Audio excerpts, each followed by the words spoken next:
राम कोकरे माजी मुख्याध्यापक समाजसेवा आपल्यास विनंती की कृपया आपण आपला पुरस्कार स्वीकार करावा। त्याचबरोबर लक्ष्मण लालबा गडपाळे मुधोळ सामाजिक पुरस्कार आपल्याला प्रदान करण्यात येत आहे, तो पुरस्कार आपण स्वीकार करावा। इकडे बघा, इकडे बघा हो।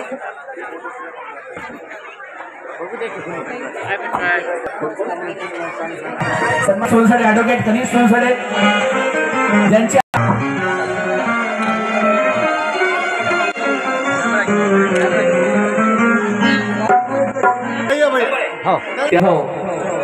ज्यांना आपण म्हणतो काळजावर कुरलं नाव भीमा कोरेगाव, अर्थातच हा इतिहास तुम्हाला सर्वांना माहिती आहे। आणि या गाण्याच्या माध्यमातून भारतभर ज्यांनी आपल्या गाण्याच्या क्षेत्रामध्ये घोडदौड ज्यांनी केली असे अजयजी देहाडे आणि चेतनजी चोपडे या दोघांना विनंती करतो की चेतन आणि अजय हे सांस्कृतिक विचारवंत गणेशजी चंदन सिवे आणि आमचं पालिताई लोखंडे, प्रमोद लोखंडे, सुमनताई गजवारे, सुमनबाई पाटील, काशीबाई सावंत, आपण त्यांचा सत्कार करावा।